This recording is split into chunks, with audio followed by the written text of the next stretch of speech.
We're going into the fourth question. Okay. Can you hear me well? Yes. Yeah, okay. Yes. Okay. It is known that polarization and the balance of power are natural characteristics of the international community. But in this 21st century, it appears that this has increased to get to the point of political fundamentalism. What do you believe is the reason for this extreme polarization? I know. Well, I think there are some local reasons in different countries. For example, I think that in America, ironically, the Supreme Court passing Roe v. Wade, that gave everyone abortion rights, created an issue around which you got polarization. But that's local to the US, I would say. There are other local issues as well, but I think the cause that may be at work in many different states across the world is social media. It's very, very striking, so we defend the freedom of social media, of course, and in a way rightly, on the grounds of freedom of speech. But freedom of speech really should mean freedom of discussion, where you hear different voices and you get exchange between the different voices. And when the ideal of freedom of speech was really articulated most clearly in the 18th century and the 19th century, it was articulated as an ideal to cope with the despotic voice, the voice of a government that was suppressing, information, suppressing discussion, and so on. The idea was you had to have other voices that would talk back to the despotic voice, to this central voice. And that's a wonderful idea, absolutely wonderful idea, defended by all the great democratic theorists, really, of the last 200 years. No one ever thought that anarchy would be a problem. With many political ideals, there are two problems. There's what happens under despotism, and there's what happens under anarchy. Now, freedom of speech, as we've come to understand it, we think of it as just oriented towards despotism. But our problem now is that with social media, the volume of speech has blown through the roof. It's so large. And secondly, it's anonymous. And insofar as it is anonymous and voluminous, there are so many voices, then no one can hear all of these voices.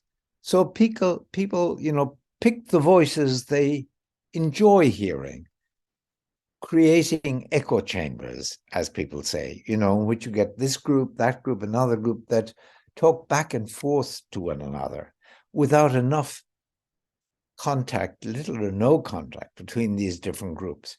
Now, I really worry, you see, what that does is it enables, let's take the United States today, for example. I mean, the Trump-type Republicans operate via this, vast number of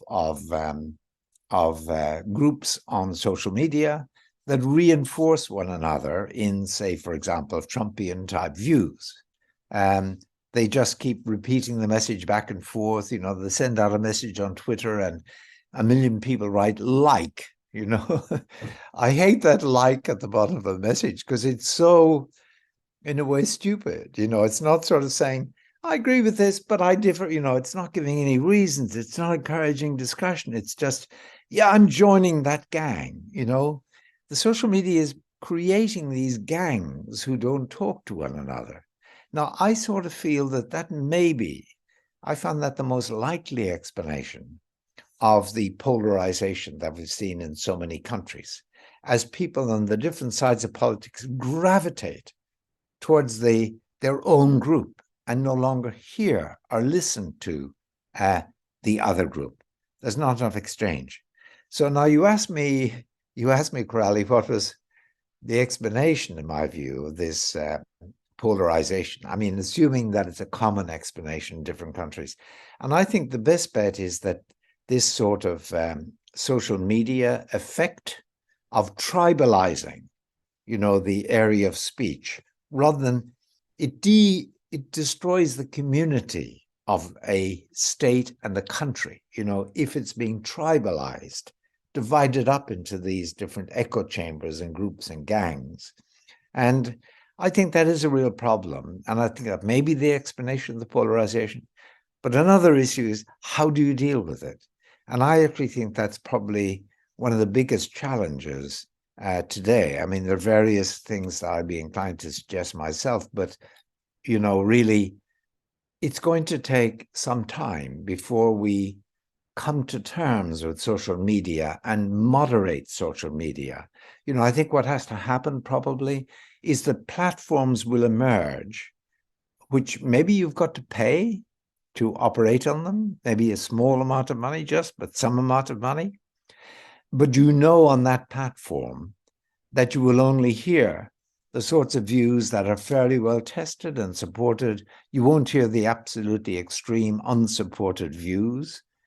You'll get discussion and so on.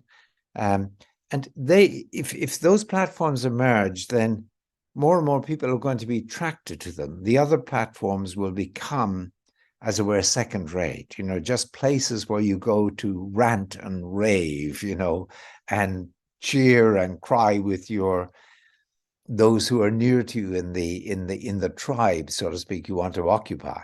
That'll become second-rate media, and these platforms will emerge as where the real discussion occurs. That's my hope. I can't give you a recipe whereby we can get there. There is a little history, which is that, you know, in the late 1700s, early 1800s, most people by that point, or many people in Western countries certainly, were literate. 70%, maybe 60% were literate. You got a lot of what they were called broadsheets, and they were really, you think some of our newspapers are bad. These were terrible. I mean, they were just simply rags, you know, and no one could rely on them. And they did create a lot of division, you know, as people sort of bought their favorite broadsheet. But gradually newspapers emerged, you know, whose selling point was that you can rely on the news. We may take a particular political point of view, but we will not skew the news. We will not distort or warp or, you know, the news, or withhold news because we don't like it.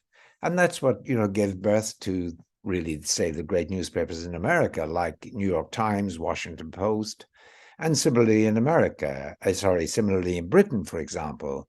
The Times emerged, the Guardian emerged slowly, the Telegraph emerged. They have different political points of view, always had, but they were always reliable for their news, and people were prepared to pay more for those newspapers, you know, for that reason. I just hope something like that happens to social media. But in the meantime, we have to struggle with the fact that we're experiencing an anarchy of opinion, you know, rather than a centralization of opinion around what we used to call public opinion. I sort of think that's the best explanation, probably, of the polarization we're having to endure today.